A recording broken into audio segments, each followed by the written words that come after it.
I think we all have that thing in us where we see someone who's got a passion for something, someone who really loves it. And that's what everybody really wants in life, to be lost in the thing you love, to have a purpose. Yeah. And it's beautiful. Yeah, and I even agree. watching someone else with true purpose is very It's addictive. hypnotic. It reminds me of Joe versus the Volcano, where he goes in to God. buy luggage. It's one Do of you our like favorite luggage, scenes sir? ever. And he's like, he goes, luggage is the central preoccupation of my life. Guy's a luggage salesman, and he fucking loves He loves bags. nothing more than luggage. And by the way, I'm like, okay, and that's it's the the guy I'm greatest going scene. to. I asked Tom Hanks about that when I did Saving Private Ryan. I was like, "Can you tell me about that scene? Because we love this scene so much." And he named the actor. He was a Broadway actor, I guess. The guy. He came in. He worked for like one day in this scene, and he's so good in that movie. And then at the very end, he's showing him all the luggage and.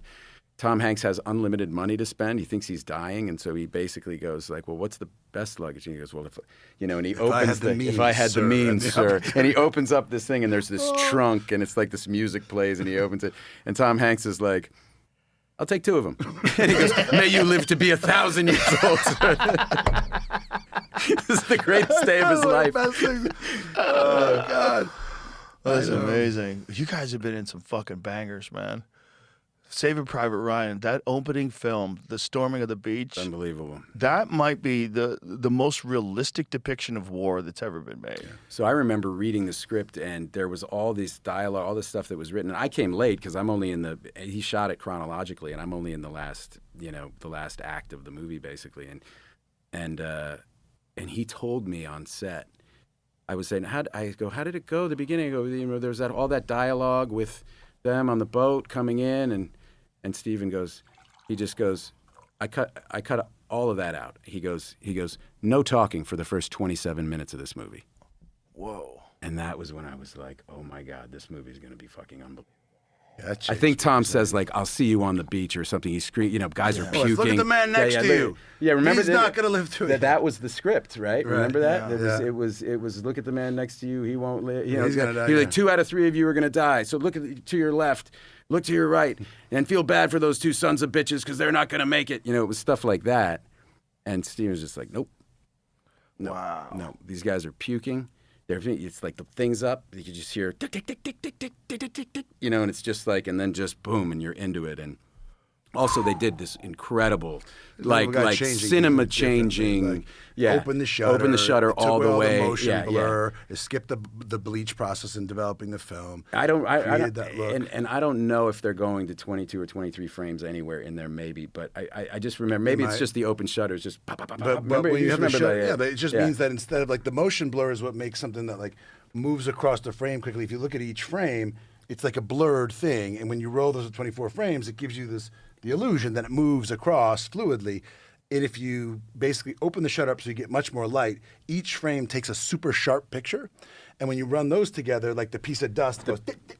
And so the mortar explosions are going like, tick, tick, tick, and you get that feeling that you're adrenalized and you're seeing, you know what I mean? And it's just, and nobody had ever done it. He's and just a master of the thing. Yeah, he understood how to use the tools and combined with a great idea. And that's just masterful. Yeah. Like, that's just how you do it. There's nobody who directs movies who doesn't go, it's Spielberg. Yeah. That's how you do it. Yeah. It's just like you say, one of those things, a guy that's passionate and also, caring about something, it's with that much passion is kind of connected to greatness. Yeah. And it's, I think, why we love to see that, whether, sports, fucking, fighting or whatever it is, there's something that makes you kind of love being alive and also love that person when you go, fuck, like when you see Michael Jordan, like that was that whole movie that we did airs really all about, like, what does it mean to be great? And how does it like touch everybody and change everybody and make people want to fucking improve their own lives because somebody's just better at that thing than anybody else in the world. Yeah. It's transfixing, I mean, I find that really fascinating. Like people who are great at something and the mystery of like, well, what is that like? And what does that do to your life? And how did you get that way? And what does it take, And what's the cost? Because to truly be great at something, you have to kind of almost abandon everything. I've seen that in various ways, like in that kind of just empirical personal study. I haven't seen anybody who I think like qualifies for that who didn't also seem to be really suffering. 100%. And you're like, damn, you should be so happy. You're the greatest. And interviewers always, how do you feel right now? there's that sense that like either it's never finished or it's never Right. enough or they can't Right. enjoy it or they're carried. So a line we put in air where it's like, and you have to be that You thing. have to be that thing. You yeah. know, like it's a kind of a burden yeah. too, in a way. 100%. And I just see that. And that's why we want these heroes and people who are great to, I don't know, flourish and have their life and have it all in hand. Like, there's all this tragedy and all this stuff that happens too. And it's just like you said, there seems to be a real cost. Well, there's always a massive cost in personal relationships because there's no way you have the time for other things. And the obsession that you have to be the best at something, you have to abandon almost all your concern for everything else. You have to have this single-minded focus. And that comes with a cost for the rest of your life because you damage relationships. You feel like a piece of shit. And you see that up close and like, that's not admirable. Right. You don't give a Right. fuck about anybody Right. else? No, I do. I just care about this more. Yeah. It's like, so imagine that. You're making the sacrifices and it's causing injury to people and you know it and you don't want to hurt them, but you can't help it. And you're getting rewarded for it.